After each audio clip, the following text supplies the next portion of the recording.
Good afternoon and welcome to H3 TV, where we just pop up for a little Monday motivation or Monday moment with you. H3 TV comes to you so I can encourage you and bring other people to encourage you that people are hurting in the world, but there's always hope. There's always hope. Even in the hard stuff, there's hope. Even in the things that don't make sense, there's hope.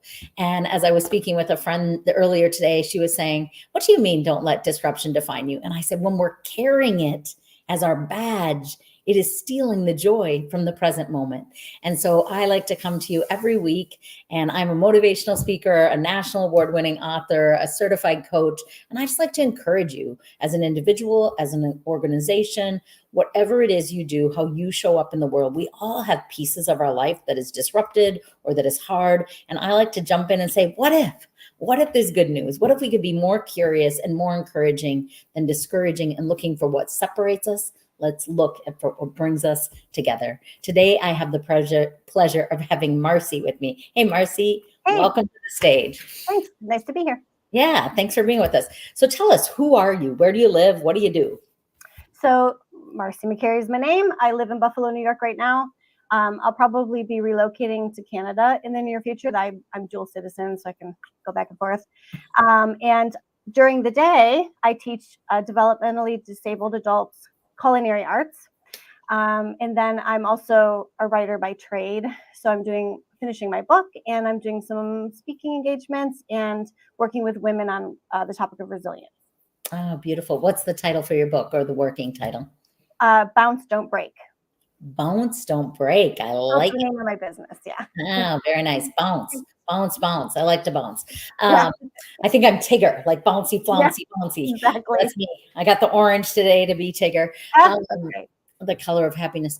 So really what I always think about, Marcie, is disruption. Like, we all have disruptions in our life. And so just what would you give a definition just to that word, disruption, storm? What does that mean to you? I think anything that feels like it's drawing you off of or putting an end to your journey forward on your path would be a disruption. Yeah. Anything interrupting your journey forward or disrupting that. I like that. Very good. I forgot to say to our audience, if you have questions or comments or encouragement for either Marcie or I, we will take that at any time throughout the presentation. Put it in the chat. And if we don't respond to you during the show, we promise to respond to you after.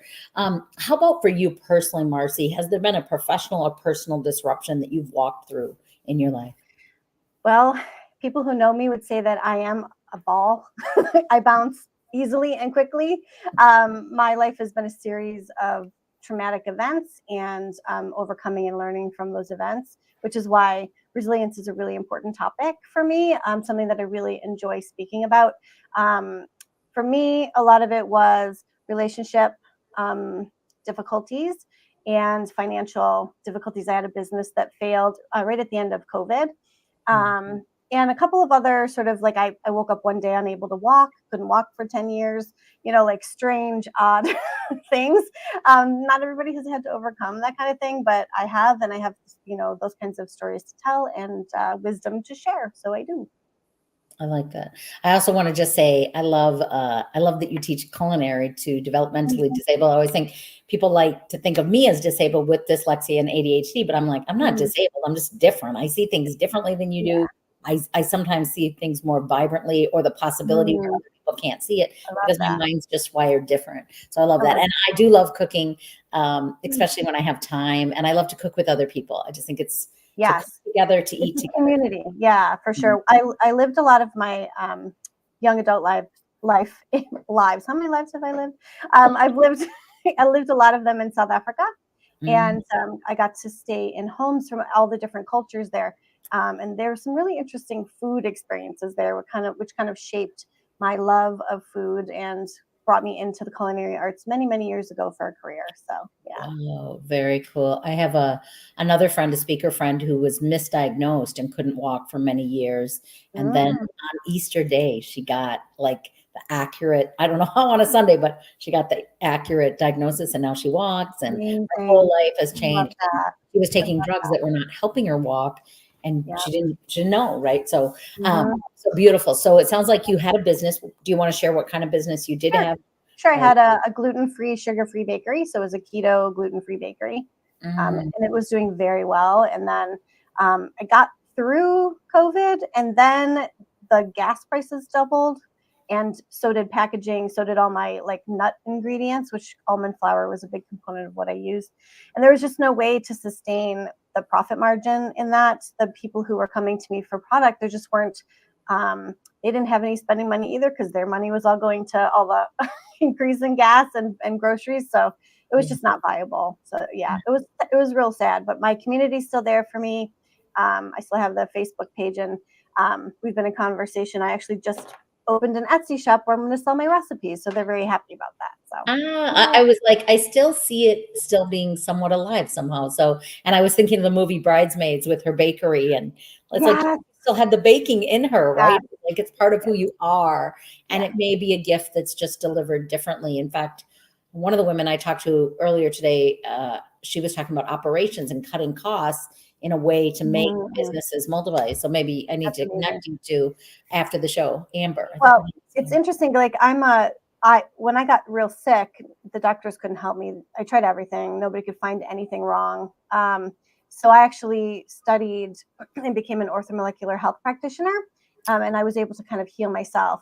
And when I did that, I realized how important food was, because that's what it was nutrition and food. Yeah. So I kind of felt like doing something food related was a way for me to help people heal their bodies, because it does touch every cell, right? Food is really one of those things. So yeah, it was one of those kind of callings for me. I am learning so much about food lately, and it seems like it's coming to me from every angle. I kind of jokingly and a little bit seriously say peanut M&Ms are like my vitamins because they're colorful, they're happy. And recently I've been telling people I discovered this new food, and they're like, what is it? I'm like, it's blueberries. Have you ever heard of them? They're like, Annie, I'm sorry. I'm just finally figuring out how to grow up a little, but I like Oh, M&Ms. that's so funny. So I'm trying to have handfuls of blueberries instead of peanut M&Ms. So when we think about disruption, great definition. But if you picked one professionally or personally that you've gone through that really was hard for you, what one would you want to talk about today? Probably my coming out story. Okay. Yeah. Would you like to hear it now? Sure. Sure. I'll keep it short. No, you're fine. So this is a disruption that you chose or that chose you? So I chose the coming out, but the disruption wasn't that. But I'll explain. So I actually went to Africa with a missionary organization, Okay. and I was very youngly married, and had a new baby. And I knew that I was gay before I got married, but good Christian girls, they don't do that. So I got married hoping it would go away. Didn't go away. So very early into the marriage, I met somebody, a woman on our ministry team, actually. And I came out of the closet to my then husband, who he already knew, but I told him I couldn't, suppress it. Came out to the ministry, and they kicked me out with my 14-month-old baby, refused to fly me home, and would not renew my work visa. So I was stuck in Africa with a 14-month-old baby, no place to live and no place to work. And that was very stressful. I lost my whole family. I lost the ministry, which I was a really active and vibrant part of. And actually, that's where my entrepreneurial spirit was born, because I had to do something to eat and to feed my child. So I started to hand paint and write like original poetry greeting cards, and I would sell them to florists. And I actually set up a blanket with all of the amazing African artisans, all their carvings and their basket weaving. And I would sit there with my baby on my back, with a towel like the African ladies do. They taught me how to do that. So I'd wrap her on my back, and then I would just bring my cards and lay them all out and trade them for food. And that's really where that desire to be in business for myself started, out of necessity, as a lot of things do. Yeah. A couple things. What was the religion? So it was a non-denominational, like an interdenominational, I guess, like the religion, not my religion. So the religion of the organization was an interdenominational one. So any denomination could be a part of it. I grew up in a fundamentalist, non-denominational, charismatic church. So where we were a happy, clappy church.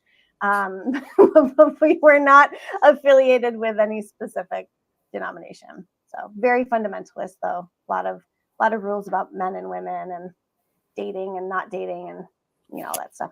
I'm I signed the purity pledge and did all of that stuff. Yeah. I'm so heartbroken when people are unkind to each other. And Mhm. anyway, but I'm more heartbroken when we use God as our weapon against humanity, because I've been studying the Bible for 25 years and Mm. I've watched Chosen, and I really love how Jesus is represented. And I say kind of tongue in cheek, but how dumb the disciples are represented. And yet they represent us because we're so dumb. And if I push you down, can make myself feel a little bit better. But people are so confused because that is self-righteous. But true righteousness is to be right with God. And God is about loving one another, is about acceptance. So I just did a message, sermon-ish message on the beach for sunrise for Easter. And I was talking about unplanned pregnancy. And I was talking about the shame and the ironicness. I am pro-life personally. I'm very pro-life. But the ironicness of rejecting people that are pregnant and shaming them for being pregnant, for being a single mom, for doing this, for being who they are authentically, and then the shame for abortion. Like, you can't really win. You're just a bad person. And that I wore that for so many years. But today that I have recognized that God's story about me is so much better than human story, right? Like, you deserve to be loved. You deserve to be embraced. You deserve to have people be compassionate toward you and with you always, but especially in the midst of being a young mom and a young woman trying to discover who you are and trying to be honest, and instead being shamed and rejected for it. So I'm so sorry that happened to you. I'm saying all that. So that's fine. I mean, it's not fine, Marcie. I will stop you because it's not fine, because I don't want that to happen to anyone else. Right. I wasn't saying what they did was fine. I was saying, you know, for you, like, it's fine that, like you said, I'm sorry. I'm like, it's fine. Like, you don't have to apologize. But the for me, the reasoning actually goes back a step. So for me, it's more like, who really is God, and why do we think we can define them?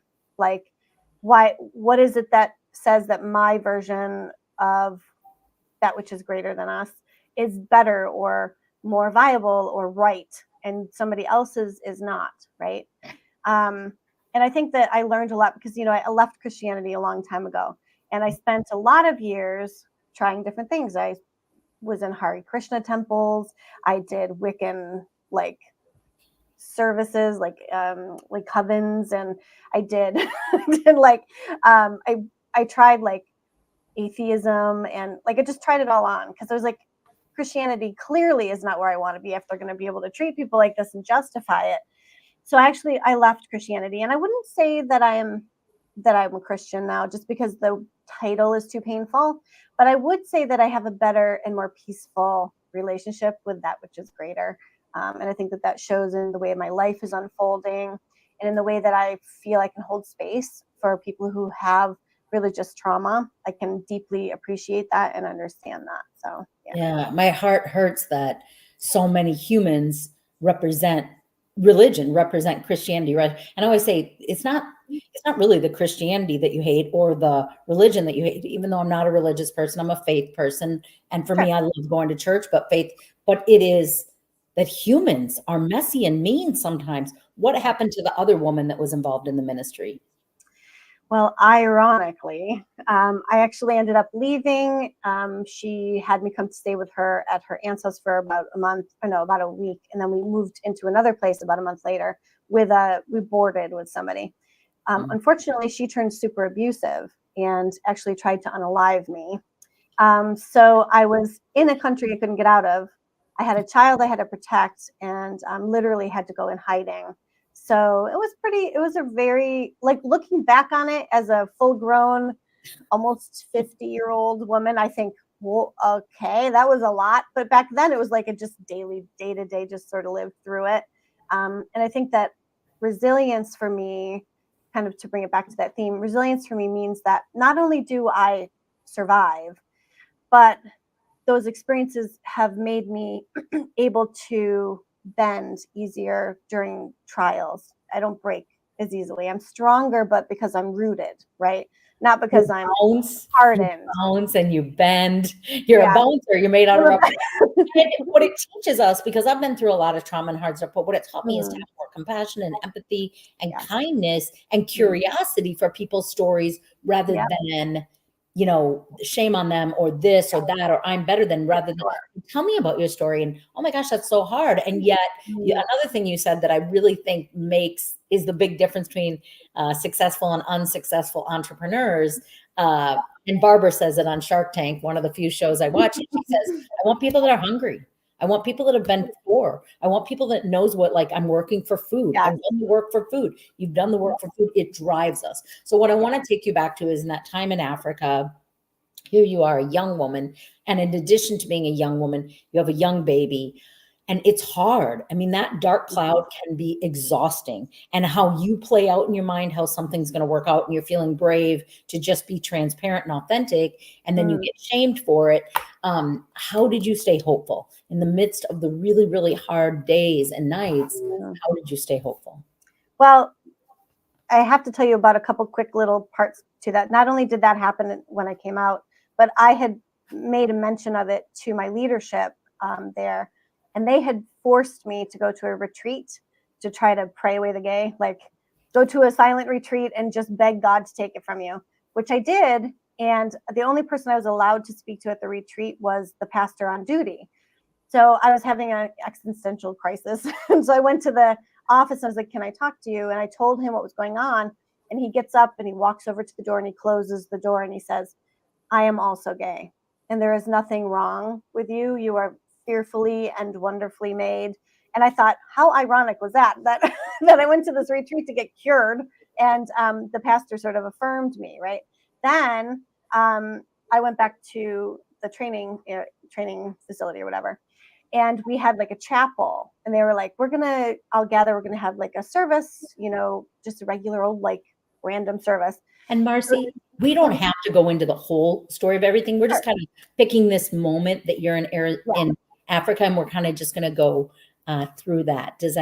Are there points you feel like you need to? Yeah, this is like 2 more sentences. Okay. So I went there and I was tricked into participating in my own exorcism. So there were 3 points where I had tried basically to come out, where the ministry had basically sort of stopped me from being myself and being comfortable. How I stayed hopeful in the face of that was that I chose consciously to stay soft. So although those situations can make a person hard, it can sort of toughen you up and make you feel like almost defensive. You walk through life feeling defensive. I chose consciously to keep my heart soft. And I think that because I made that choice, I was able to stay curious. I was able to stay flexible. And I think that that's one of the best tools that I talk about with women when it comes to resilience, is that in a world designed to make you hard, choosing to stay soft is sort of an act of quiet rebellion, Yeah, and I think, I don't know that I identify with the word soft. I think choosing to stay kind, choosing to stay better, choosing to not let yourself be worn down by the negativity in the world, and to continue to be nice. And I think, Marcie, you're saying, and kind of what I really try to teach is, don't let those disruptions define you. There will always be people that harm you, that judge you, that shame you, that the way they feel powerful, their ego, is by pushing others down. But you don't have to let that define you. So I really like that you were intentional about these other people's harshness, harshness and negativity. You could still say soft and kind and hopeful. So I love that is a very intentional act of, how am I going to show up no matter how others have treated me, not to be taken advantage of, but to be protected, and to say their negativity, their harshness will not define me. How about healthy? What did you do for your health in the midst of kind of living in a crisis as a young woman and a young mom? I mean, I was always a pretty healthy eater. Mentally, I know positivity is a big part of who I am. I try to always look at the positive, aspects of things. I learned from a very young age that this whole thing about everything happens for a reason is a bunch of hogwash. Things do not happen for a reason. So I learned that they may not happen for a reason, but you can find a reason or a lesson in something to learn from. So mental health wise, I think staying positive and looking for things to grow from was really helpful. Physically, like I said, I was pretty fit, and I ate very healthy. Yeah, and I think spiritually, I just sort of sought my own path and tried to find something that felt supportive when I needed it, rather than trying to follow a bunch of rules at the time. Mm. So, yeah, I think that those would be good tips that I used. Those are good. I think spiritual healing, a lot of people have religion or faith-based trauma or injury or deep wounds. And for me, I always just go back to people are so freaking messy and they're so complicated, and their messiness they try to throw up on other people. Partially what you're saying about staying soft is you could be bitter and just poke at everyone else and say, and sit in the judgment seat. I really do like The Shack. Have you ever seen The Shack? No, I haven't seen it.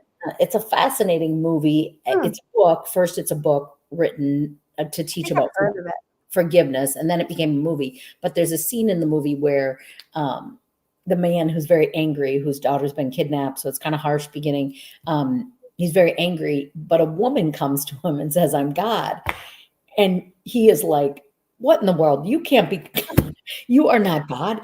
You're And not in she the said, package. yeah, she said, "Do you really think that if a man came out and burly and told you he was God, you could accept that? Men had only hurt you in your life. The only way you could see and receive me was for me to be this grandmotherly woman." And it's just that's a beautiful scene. And there's another Beautiful. scene where he invites the angry man to sit in the judgment seat and he gets to judge everybody and he gets to call people names and judge them. Oh. And then he says, "Okay, it's your turn to get out. And now we're going to get up there and judge you like you." And he's like, "Wait a minute. I just want to judge other people. I don't want."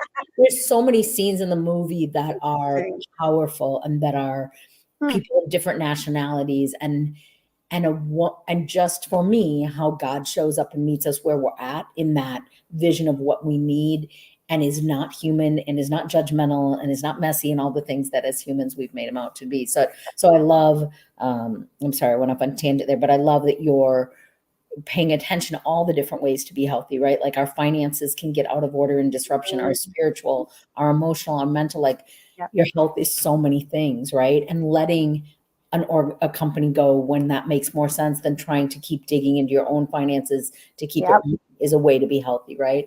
So how about humor and happiness? Where did you find that, discover that, seek that in the midst of all the things? I think that joy is more my shtick. I think that I don't easily come across as humorous. Like I mean, people laugh sometimes, but I don't always know why. It's not like humor is not like something that comes naturally for me. I don't have great comedic timing, but I am joyful, and I am I have a lot of wonder for the world, and I think that that's more the happiness sort of flavor that works for me. I mean, I love to laugh, but I'm just not really funny. Well, and joy is sometimes it sits within in the midst of us, in the midst of this disruptions, in the midst of the disappointments and the discouragement. I think so often it's like learning to like ourselves and to not be in agreement with those that want to push us down, right? There's something about that. So I'm wondering, Marcie, in your own work, is there a story of success of how you've used your resilience, your bouncing, your bounce back, your bounce up, to help other people heal on their journey? Sure. I'm trying to think of how I can present it so that it's anonymous. Yes. Okay. So I have helped several people who have been in relationships that were unhealthy, that were struggling with deciding how to disconnect from that space. And I know, and I understand that feeling firsthand. So I was able to kind of help them to see their value, to understand that it's not a failure if a relationship ends. I think our culture still holds on very tightly to a success of a relationship is determined by the length of it. And that's actually a fallacy. I think that a relationship is happy when it's successful when it's happy, right? If that's, even if it's only a year long, if it's a happy relationship and you part ways amicably, it's still a success. And so, I feel like being able to share with them that it's not a failure to walk away from something that isn't working, and you've put enough effort in to try to make it work, to discover their own sense of self again. A lot of times women get lost in relationships, and to redefine what love is, and to put themselves sort of at the forefront of that list. The whole love yourself, self-love, self-care thing, it's been a little overused lately. And I think women forget that it's actually really important. You can't just be like, I'm having a self-care day, and then not do it.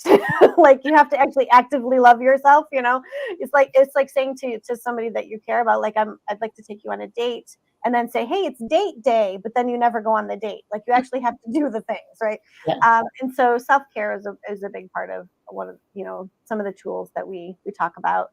And then ultimately forgiving themselves for what they may have done that they wish they could have done differently, forgiving the other person for things Yeah. that they've received accidentally. And yeah, I've seen lots of women leave bad relationships and come through them really happy and settled and confident. So that's a good joy for me. It's wonderful to watch, right? Yeah.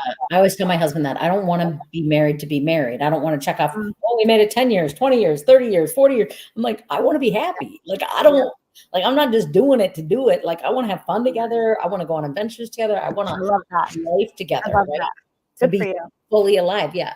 Marcie, is there anything you wish now in our wiser years, we don't get older, we get wiser, No, that yeah. you wish you could go back and tell that young woman that was just so many people disappointed you in that moment, whether it was your husband or whether it was the people that felt like family and a faith community, and they abandon you. And unfortunately, I hear that story too often. It breaks my heart because I'm like, no, that's when we're supposed to show up more, not less. Why do we do this to each other? So what would you tell that younger version of yourself? I think I would tell myself that it's going to be okay. Like, as dark as it may seem, as hopeless as it may feel, that whole "it's darkest before dawn" thing is really true. And I think I also would probably tell myself that some things don't need to be shared with everybody.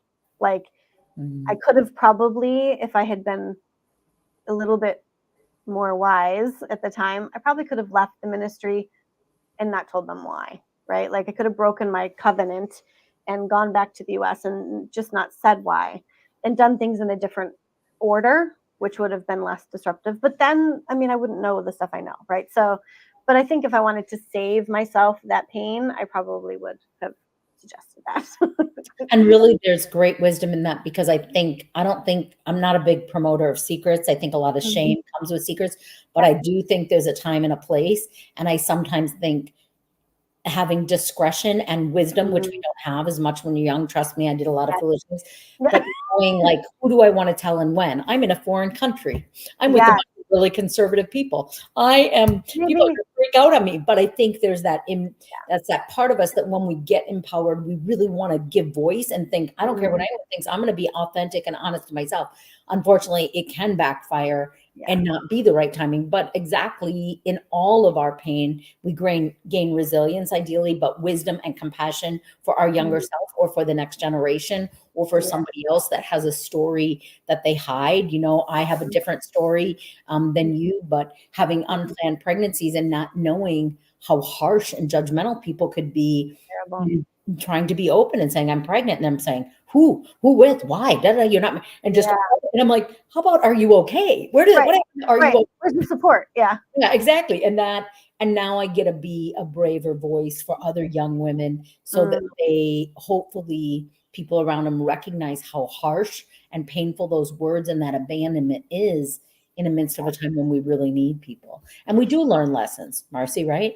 Absolutely. I think too that for me, secrets, I mean, I don't like that word, but I think that we need to love ourselves enough to know that not everybody should have a right to all of our parts, right? Like I want to cherish myself and honor myself and my journey. So certain people are absolutely welcome to know all of it. And some people only get to know part of it. And I get to choose who has access to those things. And that's really, I think, part of growing to love yourself too. Yeah. We know, Marcie, that a lot of our listeners are going through their own story, their own disruption, whether it be in business, not surviving, not making it financially, or not getting the promotions at work that they want and need. in their relationships, as you spoke about, people have unhealthy relationships, people get diagnosis right now. What is some encouragement or some tips or anything that you can share with our listeners to just let them know you get it and you care about where they're at in their journey? I mean, hope is the thing, right? Like for me, I think I would just say like, you're going to be okay, even though you don't know how, you don't know when, and you may not even believe that it could be true, but everything does eventually resolve. And I think too that if we can look past where we are now to something in the future and sort of focus our energy there in a positive way, like something that we could be attaining or something that's coming or something that we can believe in outside of our current circumstances, that kind of can give us a bit of a hope, a little bit of a hook into, the joy part of life and get us through really hard times. I'd also just like to say that what you see is usually not what people are experiencing. So if you're struggling, and you're authentic and you can say so to somebody that you care about, who cares about you, the chances are good that they probably have struggles that you didn't know about. And there's some sort of support to be had if we can share our real selves with somebody that we trust, so that we can find support instead of having to put on the kind of the act of being okay or strong or we have our act together. A lot of us don't. Like there's stuff going on in everybody's lives that we just don't know about. So yeah, 100%. reach out to someone else, I would say. Oh, I love that 100%. I'm kind of having a angry week. I rarely get angry. I'm not an angry person. I get sad very easily, but I'm angry. I'm heartbroken. Maybe that's a better word than angry. I was speaking last Thursday at an event, and I was talking about that I have a good day every morning. So I get up every morning, and I think, be the best version of yourself and do something kind for someone else. Be the best version of yourself. And I repeat it to myself, right? And I was telling this group of people, there is a woman that I love so much, and I start my day with her. Her name is Mandisa. Do you know who Mandisa is? That sounds very familiar. Yeah, well, she was on American Idol, and then she was up for a Grammy, and then she won a Grammy. But she has a song called "It's a Good Morning," and I'm gonna start crying. But I love her so much because she talks about how she loves the morning and it's a good morning, and then she kind of has a guy singing in the background, and then one party's like, "Oh, you morning people, you drive me nuts." And it's funny and nice, but she is a woman who has struggled with depression her whole life. And she does a whole album on like the darkness and not wanting to leave her house and struggling with depression. And she's beautiful and she's got this gorgeous voice and she's so talented. So last Thursday, I'm telling my audience, like, you got to listen to her. And like, she's just so amazing. And I start my day with her really loud at 4 a.m. in hotel rooms and piss people off. But she makes me happy and I sing to her and whatever. And then, I had a friend come into town Friday and I got an email saying, did you see that Mandisa died? And it was so weird. Oh, no. I was talking about her and she was 47, but I'm just praying that she died of a heart attack. Oh, that's sad. Really hard. Yeah. I pray that she didn't die of suicide. But what it was such a great reminder to me is that she is gorgeous. She is has tons of fans. She's won Grammys and she struggles with depression because that's real life. Yes. There are so many people that look like they have it all together. There's so many people that other people are like, well, if I had their life, it'd be easy. No, everybody has a struggle. Everybody has a story and everybody is a work in progress. I have to get up every day and remind myself it's a good morning. After I don't know, they have not released how she died. They're not releasing it yet. And I just pray that it's not suicide. And we know suicide's mental illness. We know sadness and depression exists so much, but it's just such a great reminder of how much hurt there is in the world. And I guess what makes me mad, if I'm mad, and I don't even know why I'm going in this with you, but it's so heavy on my heart this week, is that why do we allow social media to make us think we got to pretend we're okay? We got to look good. We got to have our hair done. We got to have makeup done. Everybody messy pieces. And even though successful, brilliant, or joy-filled, please be kind. Yes. We're struggling with little and big things. And so I love that you're reminding us. I talk about hope a lot. And I think hope is about looking back and looking forward in anticipation and looking back at how far you came And one thing, I lost my brother to suicide. And one thing I think about Mm. all the time is I wish he would have known it gets better. Yes. And it's easy, but it gets better. And I Yes. think that's what you're saying, Marcie, is people might want to push you down and put you in a little pit in Africa somewhere and say, she's going to fall apart and who cares? You said, watch me Yeah. go. I'm hungry. I will not stop. I will keep encouraging other women. I will keep encouraging other people. You deserve to be loved. You deserve to be authentic. You deserve to be accepted. And I just think it's so important. And my heart aches for people living in this pretend world. And it's Yes. not really true. We all No, have it's not. stories, right? We all have stories. So I love Mandisa, and my heart's been hurting about her. I'm sorry to hear that. That's really sad. One of the interesting stories from the Bible, ironically, is that the Israelites, they're walking through the desert for 40 years, and so there's these stories about how they would build altars. And I grew up believing that the altars were for sacrificing animals, and right, but actually I learned as an adult that was actually so that they could turn around and see where they had come. And so I think that one of the things we can do as humans living a difficult life is to make something physical, tangible, that we can look at and say, I remember when I overcame that.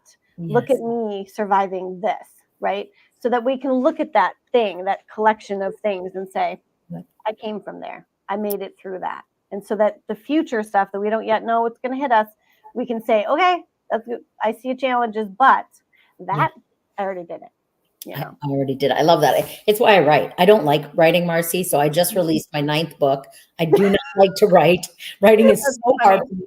I have dyslexia. I have ADHD. And at 21, I was told not to go to college because he thought I was illiterate because I'm such a terrible speller. But those books are exactly that for me, Marcie. I marked the spot. I remember 2015 releasing my first book and how hard it was, but how it helped people. In 2016, a new book that helped even more people. In 2017, and what happens is they are my benchmarks for look at you overcame that. Look at you, you're still going. Look at it's been hard. It keeps being hard, but you can keep. So I love the altar messaging. I think it is like it's the mark of like here I was, but here I am. And you know what? I don't know what's ahead, but I know it's not going to be easy, but I'm going to keep going. And if it's through my own pain, I help one other person, it's worth it. Right? It gives meaning to our suffering. It gives meaning. So Marcie, if people want to get a hold of you, connect with you, what's the best way for them to reach out and connect with you? Well, I just created a group. It's a private group on Facebook. It is specifically for women. That's the audience that I speak mostly with. And they can find it at Resilience for Women. Just search that on Facebook and request to join. I just want to say though, people keep forgetting to answer the questions and I have to reject them. So answer the questions so I can let you in. Answer the questions and say that you heard her on H3 TV. Yeah, for sure. And she'll share a link to that group on all of our platforms. So you can just click on that and you can be able to get connected. Well, thank you so much for sharing a piece of your story, a piece of how to stay hopeful, healthy, and happy in disruption. Thanks for having me. Absolutely. Thanks for being here. We'll see you guys next week on H3 TV.